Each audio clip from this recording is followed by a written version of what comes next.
어서 오십시오. 소설 낭독해드리는 소리로 듣는 책방에 오신 여러분을 환영합니다. 네, 이번 시간에 들려드릴 소설은요. 문턱이라는 작품으로 이미 인연이 되신 안중익 작가님의 작품인데요. 반야용선이라는 작품입니다.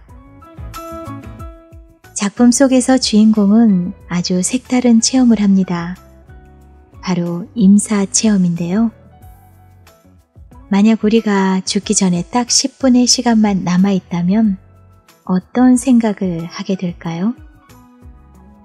사람들은 죽음을 맞이하면서 대개는 자신의 삶을 돌아보고 후회와 아쉬움을 느낀다고 합니다.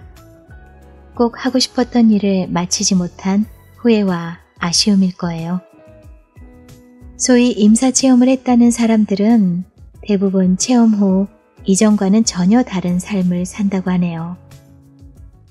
그래서 소중한 사람들에게 사랑한다고 말할 시간도, 다투었던 사람들과 화해할 시간도, 또 의미 있는 일을 해볼 시간도 많이 남아있다고 생각을 하며 더 지혜롭게 시간을 보낸다고 합니다.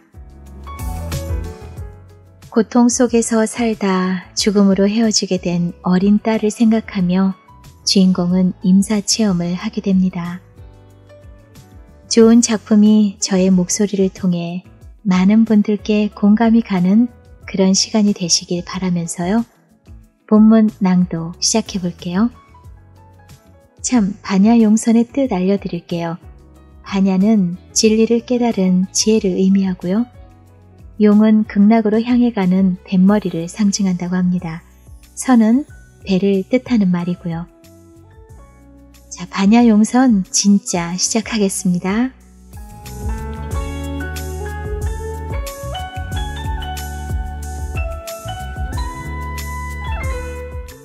제64회 한국소설 신인상 당선작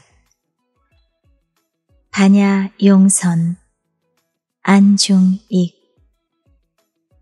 자시, 하늘 문이 열리는 시각이다. 때맞춰 지장전에서 소종이 울고 봉사자들이 일제히 초에 불을 붙인다. 종각 앞에서 용출봉 산등성에 이르는 50m 거리에 촛불 밝힌 불길이 나타났다. 바람이 촛불을 흔들 때마다 불길이 용트림하듯 꿈틀거린다. 불빛에 놀라 잠을 깬 산새들이 여기저기서 잠꼬대 같은 울음을 꾸국꾸국 토한다. 검은 옷을 입은 사자가 지장전 앞에 나타난 건 바로 이때다. 창백한 얼굴에 검붉은 입술, 날카로운 눈매, 검은 가수로 위험을 갖춘 사자는 유령처럼 천천히 수련생들을 향해 다가왔다. 저승사자다! 누군가 놀란 듯 소리쳤다. 일부에서 유서 쓰기와 죽음 명상을 마치고 종각 앞에서 대기하고 있던 수련생 40명도 일제히 그쪽으로 고개를 돌렸다. 달빛 아래 드러난 사자 모습이 소름이 돋을 만큼 괴기스럽다. 나는 사자를 보며 마른 침을 꼴깍 삼켰다. 정말 저승사자네. 내가 낮은 소리로 말하자 누군가 옆에서 거들었다. 자시가 되면 영적 기운이 세져 귀신들이 사방으로 돌아다닌다더니 정말 그런가 봐요. 순간 뜨거운 혼김이 등줄기를 타고 후루룩 흘러내렸다. 사자의 등장과 함께 2부 의식이 시작되었다. 사자가 먼저 산을 오르자 장엄 연부를 독송하는 스님과 일조 수련생 10명이 그 뒤를 따른다. 나도 망자가 되어 수련생들 속에 섞여 걷는다. 2조, 3조, 4조 수련생들은 30분 간격으로 사자를 따라 산을 오를 예정이다. 이번 수련생들은 비불자들로 방학을 맞아 참석한 대학생과 모 회사 사원들이다. 나이가 제일 많은 송담 거사와 가장 어린 김은미, 그리고 나는 주지스님 추천으로 특별히 수련에 동참했다. 8월이라지만 삼배수의 속으로 파고드는 밤바람이 서늘하다. 송담 거사가 연신 밭은 기침을 한다. 건강이 안 좋은지 낯빛도 어둡다. 야간 수련이 그에게는 무리인 것 같아 보는 사람 마음이 편치 않다. 뒤따라가는 김은미는 신고 온 구두가 불편한지 다리를 쩔뚝이며 걷는다. 야간 산행을 하면서 구두를 신고 오다니 봉사자가 힘겹게 두 사람을 부축한다. 사자가 걸음을 멈춘 곳은 의상봉 아래 빈터다. 괴괴한 그림자들이 의신연스럽게 맴도는 빈터에 무덤 같은 10개의 관이 놓여있다. 금방이라도 죽은 자들이 관뚜껑을 열고 나올 것만 같다. 망자들은 본인 이름이 붙은 관 앞에 서십시오. 10명의 망자들은 각자의 이름표가 붙은 관을 찾아간다. 이어 지도 법사의 죽비에 맞추어 상단의 스님에게 3배의 예를 올리고 일제히 입관 발언문을 독송한다. 저는 이제 사막도를 여의없길 원하옵니다. 저는 이제 탐진치를 어서 끊기 원하옵니다. 저는 이제 불법승을 항상 듣기 원하옵니다. 발언문 독송이 끝나자 지도 법사는 관에 누우라고 지시한다. 나는 신발을 가지런히 벗어놓고 천천히 관에 누웠다. 땅의 서늘함이 등줄기를 타고 온몸으로 퍼진다. 달빛이 시려 눈을 감자 숨소리보다 심장 뛰는 소리가 더 크다. 마치 거대한 산짐승이 달려오기라도 하는 것처럼 땅이 흔들린다.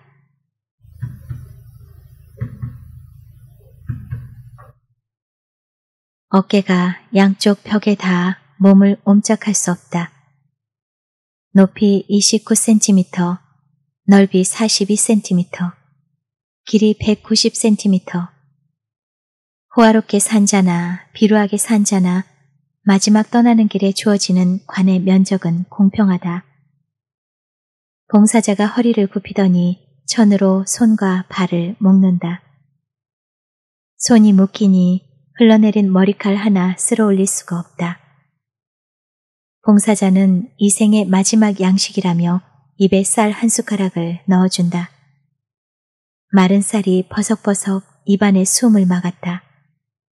죽음은 몸과 의식이 분리되는 해체입니다. 이제 곧 그 작업이 시작될 것입니다.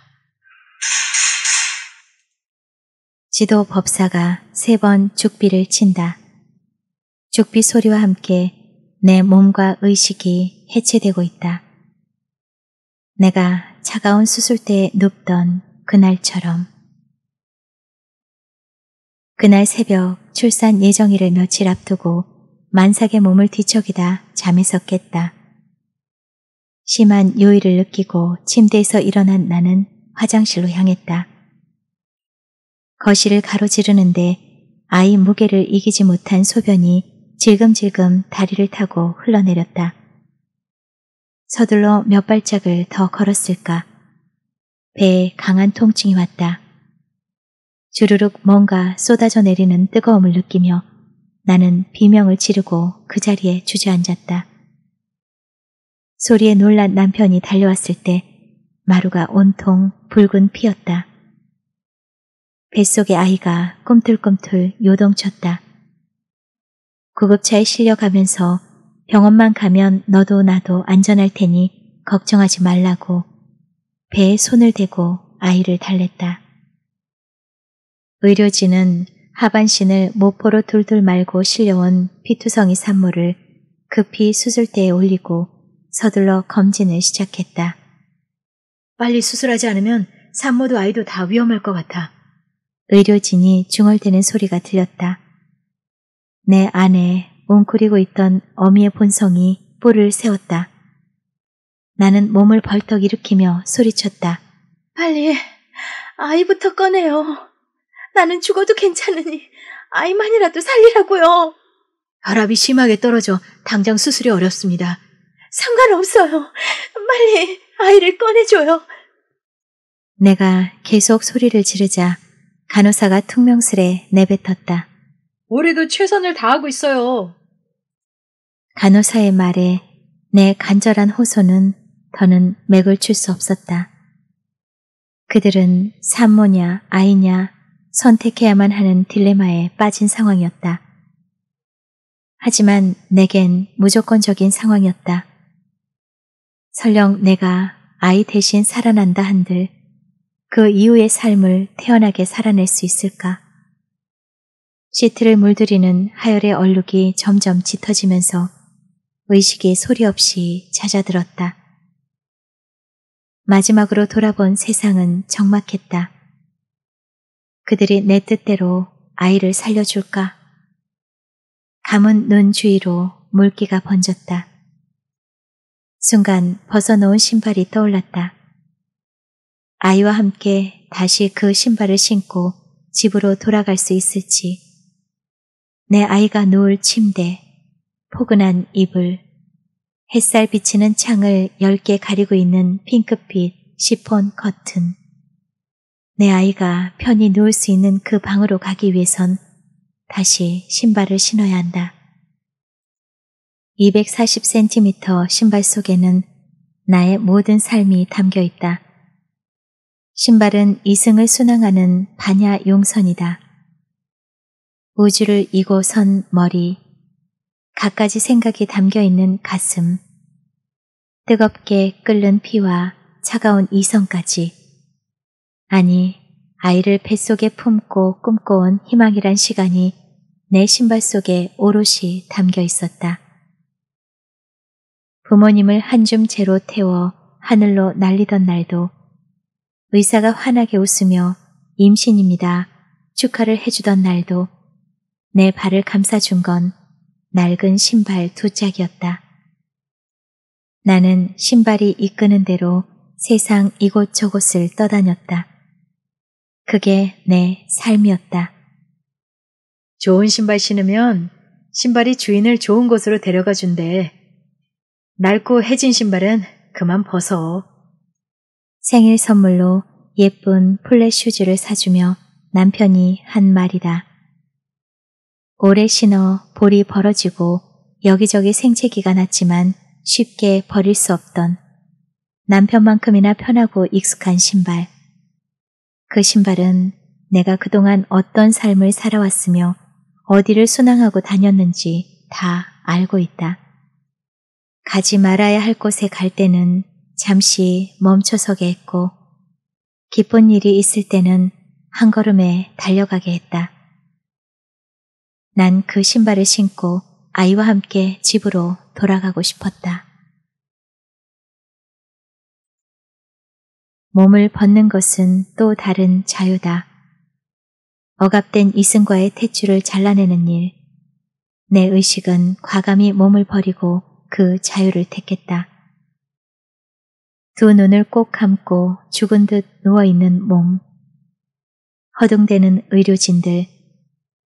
안절부절 못하며 수술실 앞을 서성이는 남편의 모습. 그 모든 것을 뒤로하고 내 의식은 가볍게 구름 속을 날았다. 아이에 대한 걱정도 내가 죽을지도 모른다는 두려움도 사라졌다. 나는 가벼워진 몸으로 새로운 세상을 향해 날아가는 한 마리 나비였다. 발 아래 강이 보였다. 검고 푸른 강물 위에 배 한 척이 한가롭게 떠 있었다. 나는 그 배를 안다. 아버지 가시고 49제가 끝나던 날 영가를 극락정토로 건네준다는 반야 용선에 아버지 위패를 모셨다. 그리고 훨훨 타오르는 불길 속으로 배의 뒤를 밀어줬다. 아버지는 짙은 안개 속으로 용머리를 돌리는 배 난간에 서서 내게 손을 흔들었다. 잘 있거라. 지혜의 배를 타고 강을 건너 피안의 세계로 들어가는 아버지를 삼킨 안개가 그날도 꽃무리처럼 피어올랐다. 아버지, 나도 배를 타고 이 강을 건널까요? 그때 나를 돌려 세운 건 소리였다. 평생 온몸으로 자식을 지켜준 아버지 음성이 내 의식을 흔들었다. 아버지 음성은 범종 소리가 되어 머리를, 가슴을, 그리고 내 기억의 문을 마구 두드렸다. 일어나라, 내 딸아. 눈을 떴을 때 누군가의 희미한 실루엣이 보였다. 나는 그를 향해 손을 뻗었다. 아버지? 실루엣이 한 발 더 나를 향해 다가서자 모습이 조금 더 선명해졌다. 그는 나를 수술해준 의사였다. 순간 복부와 팔, 몸 곳곳에 심한 통증이 느껴졌다. 회복실입니다. 이제야 의식이 돌아왔네요. 나 살았나요? 의사가 고개를 끄덕였다. 나는 안도의 숨을 쉬며 눈을 감았다. 내가 무엇을 잊고 있는지조차 모른 채 나는 편한 잠에 빠졌다. 죄스럽게도 달콤한 잠이었다. 관 뚜껑이 닫힌다. 달빛이 사라지고 한 줌 바람마저 사라지자 어둠이 이불처럼 전신을 감싸 안는다. 죽음은 어둠이다. 아니, 공포다. 다시 이 관 뚜껑이 열리지 않으면 어쩌지? 나는 공포를 밀어내고 죽음을 느끼기 위해 천천히 몸에 힘을 빼며 나직이 주문을 건다. 나는 죽었다. 관 뚜껑을 두드리는 해머의 둔탁한 소리가 탕탕 고막을 찢는다. 사르륵 사르륵 얼굴 위로 흙 쏟아지는 소리, 목탁 소리, 스님의 연불 소리. 내 몸은 지금 관과 함께 땅 깊숙이 매장되고 있다. 나는 이제 처음 왔던 곳으로 돌아간다. 살은 흙으로, 수분은 물로, 열기는 불로, 행동의 에너지는 바람으로. 인연 따라 하나로 응집돼 나를 이루었던 것들이 다시 인연에 맞게 본래의 자리로 돌아가고 있다. 의식만이 무거운 업의 사슬에 묶여 사라지는 제 모습을 본다. 옆에 관에서 울음소리가 새 나온다. 울음은 아직 이승에 해야 할 일이 남아있다는 애원처럼 들린다. 꺼내주세요. 숨을 쉴 수가 없어요. 나이가 제일 어리다는 김은미가 울고 있다. 밤마다 아이와 나는 봉정암 사리탑 앞에 있었다.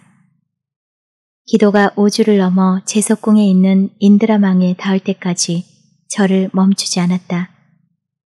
세상 모든 존재가 첩첩이 겹쳐진 가운데 서로 얽히고 설켜 함께 존재하는 중중무진법계 일체임을 스스로 각인시키는 의식.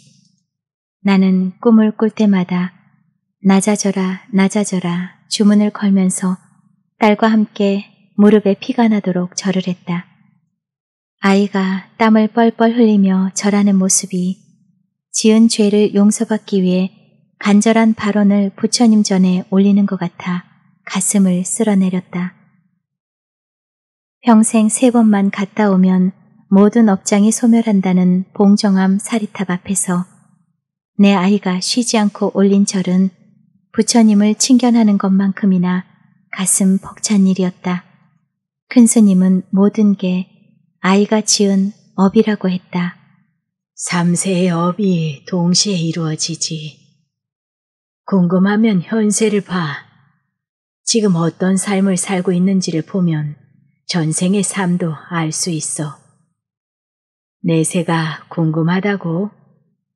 그럼 현세의 삶을 보면 되고 지금 얼마나 열심히 수행하고 봉사하며 살고 있는지에 따라 내세가 달라질 테니까. 딸이 받은 고통은 그 아이 업이 아니라 어미인 내 업이라는 것을 안다. 왜 그 업을, 어미를 살리기 위해 제 목숨을 내놓은 딸이 받는 것인지 화두는 늘 가슴속에서 불꽃처럼 타올랐다. 김은미의 관이 열리는 소리가 난다. 관에서 나온 그가 내 머릿속을 휘젓고 또벅또벅 사라진다. 10분도 못 참을 걸 왜 온 거야? 절집 마당에서 그를 처음 본 순간부터 심사가 뒤틀렸다.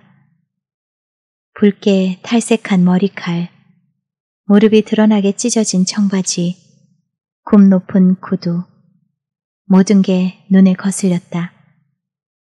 내 딸이 그렇게 살고 싶어 한 세상을 저 애가 오염시키는구나 싶어 화가 났다. 그런데 또 10분을 못 참고 관뚜껑을 열고 사라지다니. 순간 좁은 구두 속에서 뻘겋게 부르터 있을 그의 10개 발가락이 꼼질꼼질 머릿속을 휘젓는다. 그의 발소리가 다시 들린 건 3분도 채 지나지 않아서다. 다시 들어갈게요. 김은미의 단호한 목소리. 그래, 잘 돌아왔구나. 관뚜껑이 닫히고 나도 모르게 한숨을 내쉰다. 내가 병원에서 정신을 차렸을 때 아이의 상태에 대해 말해준 건 수간호사다. 이런 경우 병원이나 가족은 산모를 살리는 쪽을 택합니다. 대부분 신생아는 살아나기 힘들거든요. 살아나도 내성마비가 오거나 오래 살지 못하기 때문에 아이는 처음부터 포기하는 편입니다. 그렇지만 저희는 살아난 아이가 장애를 갖게 된다 하더라도 최선을 다해 살립니다. 생명은 다 소중하니까요. 그게 그분의 뜻이기도 하고요. 그분의 뜻? 의사는 내 질문을 피하듯 병실을 나갔고 곁에 서 있던 남편이 내 어깨를 감싸 안았다. 아기도 금방 건강해질 거야. 걱정하지 마. 나는 수술로 당기는 배를 잡고 신생아실로 달려갔다. 아이는 신생아실이 아닌 격리병실 인큐베이터 안에 있었다. 산소 마스크를 쓰고 몸 곳곳에 주렁주렁 기구들이 달린 아이를 멍하니 바라보고 서 있는 나에게 수간호사는 산모의 건강과 안정을 위해 좀 더 침착해지자고 했다. 단 하루를 살다가도 그건 신의 뜻이지요. 아기가 앞으로 합병증을 이겨내고 건강해지기까지 저희와 어머니 도움이 절실히 필요하니 어머니부터 빨리 회복해야 합니다. 어미를 살리기 위해 아이를 희생시킨 건 그게 신의 뜻인가요?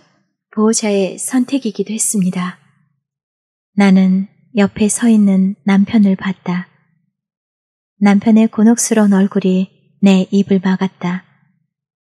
그날부터 내 목에는 자식을 희생시키고 살아난 비정한 어미라는 멍해가 씌워졌다. 아이와 내 목숨을 살려줘서 고맙다는 말 대신 평생 누군가를 미워하고 원망할 것 같은 예감. 그 독한 예감이 가슴 한가득 밀려들었다. 아이가 퇴원을 한 건 3개월이나 지난 후였다. 아이를 안고 병원을 나서는 날 의사는 병원을 나가면 한 달을 넘기기 힘들 거라고 했다. 영양의 균형이 깨져 오래 버티지 못할 겁니다. 마음의 준비를 하고 계세요. 그럼 내 아이가 겨우 4개월을 살고 죽는다고? 아이는 구강운동장애로 빠는 일, 삼키는 일 모두가 어려웠다.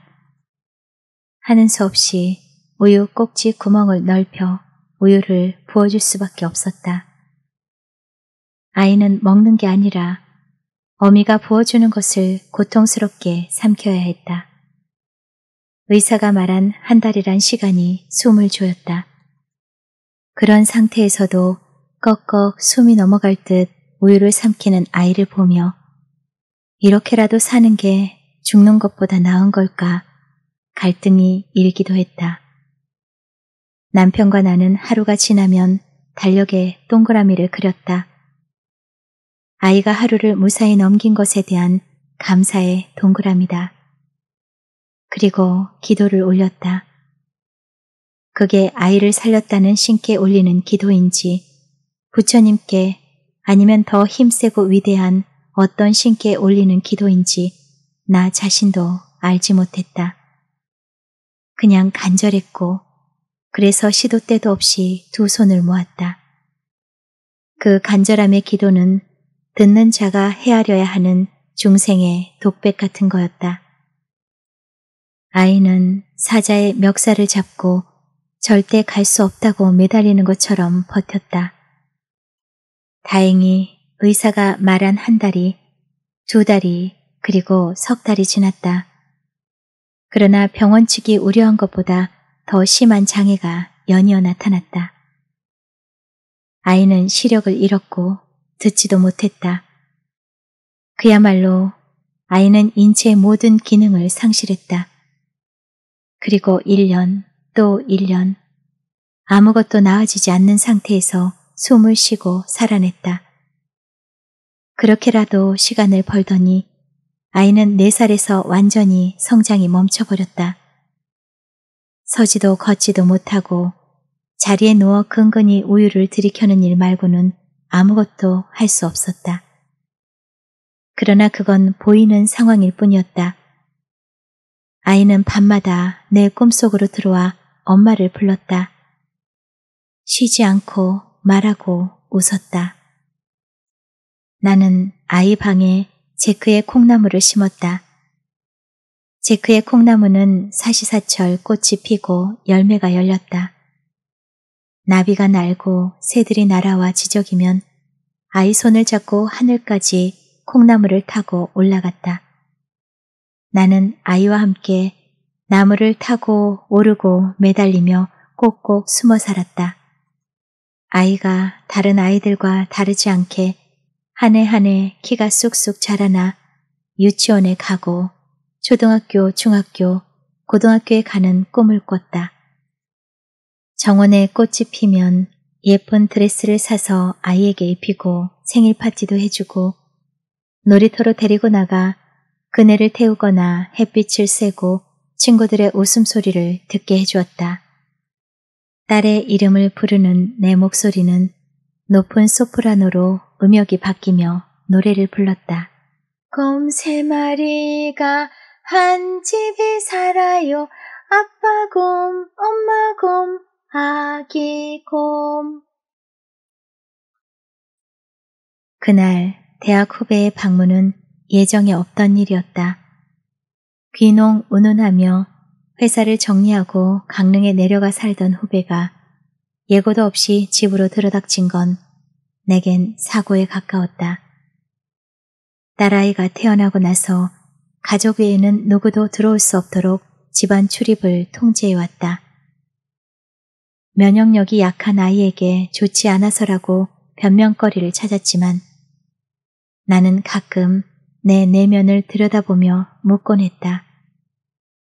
혹시 딸을 부끄러워하며 사람들에게 보이기 싫어하는 것은 아닌지.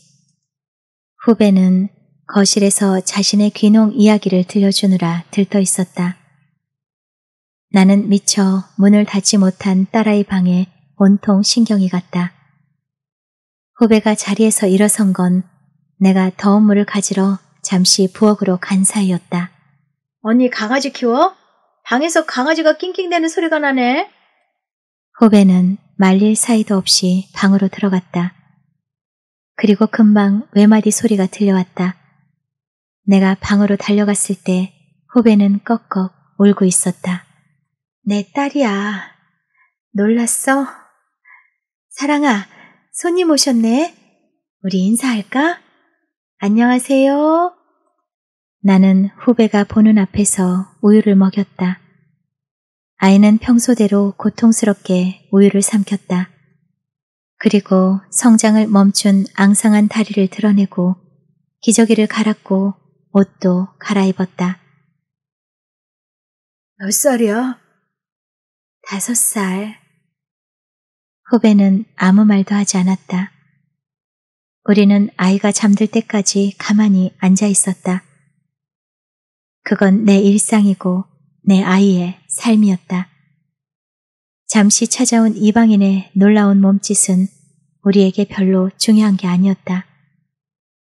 우린 후배가 돌아갈 때까지 조용히 남은 차를 마셨고 귀농 이야기를 끝냈고 또 만날 수 있을까 말하기도 했다.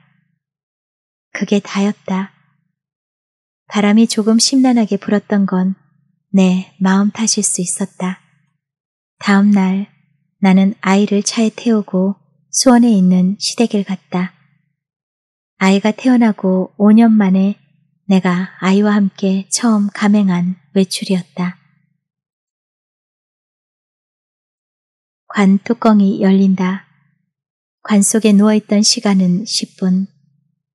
그동안 살아온 삶 전체가 파노라마처럼 다가오고 사라졌다. 어쩌면 인생이란 게 10분의 꿈 같은 게 아닐까. 아이가 살다 간 19년과 내 수십 년 인생이 뭐가 다를까. 봉사자가 다가와 손발에 결박을 풀고 손을 내민다. 제 손 잡고 나오세요. 나는 망설인다. 더는 제크의 콩나물을 타고 하늘을 오르는 꿈을 꿀 수 없는 세상으로 나가고 싶지 않았다. 딸이 있나요? 봉사자를 올려다보며 물었다. 어서 나오세요. 제 딸은 초등학교 3학년이에요. 내 딸은 20살이에요. 대학교 1학년. 딸이 이번 수련회 신청을 해줬어요. 제 딸도 그런 효녀로 자라줬으면 좋겠네요. 벗어놓은 신발 속에 달빛이 소복하다. 신발의 찬기가 온몸으로 퍼진다. 딸이 결혼했다고 말할 걸 그랬나. 손자도 있다고 말할 걸. 돌아서 텅 빈 관을 본다. 어느 날 예고 없이 사자가 찾아오면 다시 들어가 누울 자리가 너무 넓게 느껴진다. 입관 수련을 끝낸 수련생들이 산을 내려간다. 무릎이 시리다.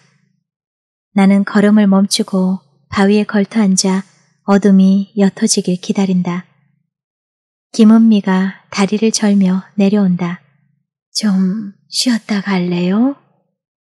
내가 말을 건네자 그가 고개를 끄덕이더니 옆자리에 와 앉는다. 반갑네요. 젊은 사람이 이런 수련에 참석하는 게 쉽지 않았을 텐데. 그냥 왔어요. 저 담배 한 대 펴도 될까요? 담배를? 그러세요. 난 괜찮으니까. 김은미가 가늘고 긴 손가락으로 담배를 꺼내 입에 문다. 연기를 내뿜는 모습이 오래 피워본 솜씨다. 나는 스카프를 풀어 그의 엉덩이 아래 깔아줬다. 여자는 하체를 차갑게 하면 안 좋아요. 그가 발이 불편한지 한쪽 신발을 벗고 주무른다. 부어오른 발이 안쓰럽다. 어떻게 다시 들어가 놓을 생각을 했을까? 숨을 쉴 수 없다더니. 제대로 하는 게 하나도 없구나 싶어 화가 났어요. 얼핏 팔목에 진한 흉터가 보인다. 그가 얼른 옷을 끌어내려 손목을 덮었다. 학생 아닌가? 시험 실패했어요. 작년에 오빠가 아파트 옥상에서 날랐거든요. 나는 고개를 돌리고 마른 기침을 했다. 사실 그냥 핑계죠 뭐. 여긴 어떻게 왔어요? 제가 수련에 참석하는 게 소원이라고 할머니가 그러셔서요. 아, 할머니랑 같이 사는구나. 그만 가죠. 김은미가 구두 한 짝을 벗어 손에 들더니 절뚝거리며 산을 내려간다. 먼 곳에서 이름 모를 산새가 울었다. 수련회 참석 수칙 중 1번은 주변 정리를 하고 오는 거였다. 특히 마음 정리를. 내가 사라져도 아무 불편 없이 돌아가는 세상을 위해 내 흔적을 지우는 일. 그건 사실 아픈 비움이었다. 집을 나서며 남편에게 전화했다. 나 죽으러 가요. 다시 못 돌아올 수도 있어. 굳이 관 속에 누워볼 필요까지 있어? 우리 갈 날이 얼마나 남았다고. 남편은 긴 인사를 생략했다. 잘 지내라고요. 어디에 있든. 나는 휴대폰을 손에 든 채 한참을 그러고 있었다. 딸을 보내고 나자 남편은 자책이 컸다. 조금만 더 빨리 병원으로 데려갔더라면, 조금만 더 빨리 수술을 했더라면, 우울증까지 겹쳐 심약해진 남편을 그대로 둘 수가 없었다. 병원에서는 당분간 집과 떨어져 있는 게 좋겠다고 했다. 스님과 상의하여 남편을 미얀마 수행센터로 보냈다. 뭐를 하고 살지, 어디서 살지, 언제 돌아올지 우린 서로 묻지 않기로 했다. 마음이 가는 대로 살다 돌아오고 싶으면 오고, 그렇지 않으면 거기서 아주 완벽히 눌러 살든가 출가를 해도 좋다고 말했다. 딸은 돌아올 수 없지만 우리는 마음만 먹으면 만날 수 있고 가끔 안부 전화도 할 수 있으니 얼마나 다행이냐고. 그 말도 내가 했다. 그 후로 우린 딸이 너무 그리울 때가 아니면 전화도 하지 않는다. 어쩌다 전화가 오면 남편이 딸을 그리워하고 있구나 단박에 알 수 있었다. 수련을 마치고 40명 수련생은 법당 안에 동그랗게 둘러앉았다. 1부에서 작성한 유서를 읽은 다음 2부 입관 체험은 어땠는지 심경을 토로하는 시간을 갖기 위해서였다. 저는 초등생 딸을 두고 왔어요. 엄마가 가더라도 열심히 살아야 한다고 썼어요. 정말 아이들을 남겨두고 죽는다면 절대 눈을 감지 못할 것 같더라고요. 다시 살아났으니 유서 적을 때 마음으로 딸을 잘 키우겠습니다. 다리를 절던 송담 거사가 자리에서 일어났다. 목이 거북한지 말을 더듬자 누군가 물었다. 어디 불편하십니까? 늙은이가 수련에 참석해 혹시 걷다 쓰러지는 건 아닌가 걱정들 하셨지요? 맞습니다. 나는 말기 암 환자입니다. 갈 날이 얼마 안 남은 사람이죠. 치료가 안 되는 암인가요? 요즘은 웬만한 암은 다 치료가 되는 거로 아는데. 발견 시기를 놓쳤습니다. 그것도 다 때가 되었으니 떠나라는 경고 아니겠어요? 여러분 혹시 달마가 동쪽으로 간 까닭은이란 영화 보셨습니까? 달마는 서쪽에서 불법을 전하러 동쪽으로 온 인도 승려입니다. 그는 중국에 불법을 전하고 양무제에게 공덕이 없다라고 말했던 이유로 사약을 받았습니다.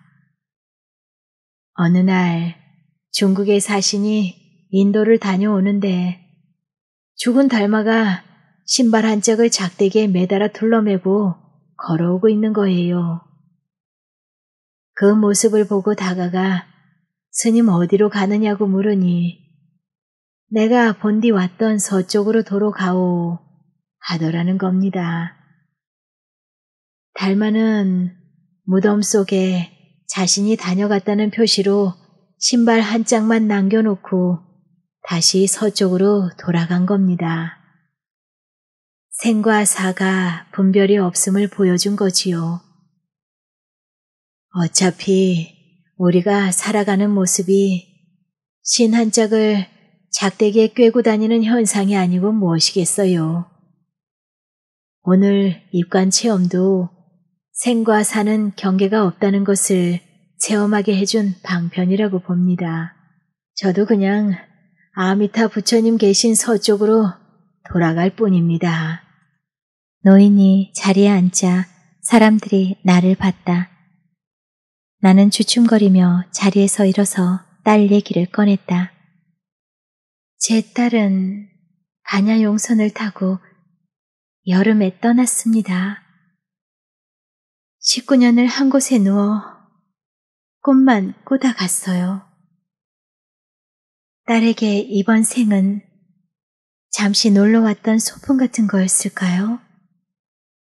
어미인 저는 아직도 소풍 중인데. 소감 듣기를 끝낸 지도법사가 40명 수련생에게 4명씩 조를 지워 1조부터 앞으로 나와 준비된 방석에 앉으라고 했다. 1조가 자리에 앉자 나머지 36명은 앞에 앉은 도반에게 삼배를 올리게 했다. 당신은 거룩한 분입니다. 당신은 부처이십니다. 이 말을 하며 절을 하세요. 부처님이 받는 삼배를 중생이 받으며 모두 기분이 숙연해졌다. 내가 삼배를 받을 만한 삶을 살았을까 반성도 하지만 진실로 부처의 삶을 살겠다고 다짐하는 눈치들이었다. 마지막 조인 나는 도저히 그 자리에 앉을 수가 없었다. 내가 거부하자 지도법사는 그것도 교만이라고 기어이 제일 중앙 자리에 나를 앉혔다. 나는 끝내 자리를 털고 일어섰다. 빨리 부끄러운 자리를 뜨고 싶었다. 나를 바라보는 도반들의 눈자위가 붉었다. 나는 지금 구파발역을 향해 걷는다. 북한산이 용출봉이 등 뒤로 한 걸음씩 멀어진다. 김은미가 나보다 한 발 앞서 걷는다. 그는 여전히 한쪽 다리를 절뚝거리며 걷는다. 구두 때문에 고생하네. 다음부터 산에 올 때는 편한 신을 신고 와요. 네. 문득 딸 방에 있는 구두가 생각났다. 김은미가 신으면 딱 맞을 것 같은 235cm 우윳빛 에나멜 구두. 구두를 상자에 담고 예쁜 종이에 손편지를 적어 보내는 상상을 해본다. 좋은 신발 신으면 신발이 주인을 좋은 곳으로 데려가 준대. 이 신발 신고 꼭 원하는 소원 이루기를. 집은 어디예요? 수서요. 전동차에 오른 김은미가 연신 휴대폰으로 시간을 확인하며 안달을 한다. 아르바이트 시간에 늦을 것 같아서요. 내려오니 또 걱정이 시작되네요. 아줌마는 어떠셨어요? 좋았어요. 은미 씨가 있어서. 근데 발이 작고 참 예쁘네요. 235cm요. 친구들은 240, 245cm도 있고 더 큰 애들도 많은데 전 좀 작아요. 할머니는 못 먹어서 키도 발도 작다고. 그래도 할머니 말이 저는 다 믿고 못생겼는데 발만 예쁘대요. 창밖으로 달마가 신발 한 짝을 작대기에 꿰고 걸어가는 게 보인다. 다른 사람들 모두 신발 한 짝을 손에 들고 절뚝이며 걷고 있다. 꿈결 같은 환영을 지켜보다가 나는 그만 내려야 할 도곡역을 지나치고 만다. 김은미는 내 어깨에 고개를 댄 채 잠들어 있다. 아무래도 나는 대치, 하겨울, 대청, 일원역을 지나 수서역에서 내려야 할 것 같다. 나도 얼른 신발 한 짝을 벗는다.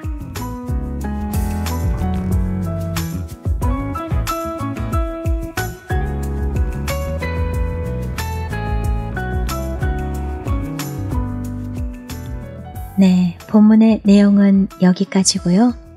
작가님의 당선 소감을 들려드리면서 영상 마무리하도록 하겠습니다. 제64회 한국소설 신인상 당선 소감. 살 비빈 인연들을 반야용선에 태워보내며 흘린 눈물이 돌아보니 글이 되었고 공부가 되었습니다. 참 긴 날을 글로써 위로를 받으며 살고자 했습니다. 글 속에는 삶이 녹아 어느 날은 비로, 어느 날은 바람으로 담겼습니다. 죽음에 관한 사유가 깊어진 건 그만큼 세월이 깊어졌기 때문일 것입니다. 어찌 보면 글을 쓰는 작업은 이기적인 몸짓이기도 했습니다. 혼자였으면 쉽게 지치고 포기했을 길을 묵묵히 걸어올 수 있었던 건 문 밖에 세워둔 가족들, 글 동량 도와준 문우들, 부족한 제자 내치지 않으신 따뜻한 선생님들 도움 덕분이었습니다. 무엇보다 남편이 혼자 마신 커피의 양과 컴퓨터를 손봐주느라 수고한 아들의 노고를 생각하면 많이 아프고 부끄럽습니다. 더 열심히 해야겠죠. 부족한 작품에 마음 얹어주신 심사위원 선생님 감사합니다. 기대보다는 당부를, 사랑보다는 채찍을 드신 거로 생각하고 깊은 뜻 마음에 간직하겠습니다. 세상이 어지럽고 고단한 요즘 이웃에게 벗에게 소설이 위로가 되고 희망이 될 수 있으면 참 좋겠습니다. 그 작업에 동참할 수 있다는 믿음으로 다시 좌판을 두들겨 봅니다. 열심히 하겠습니다.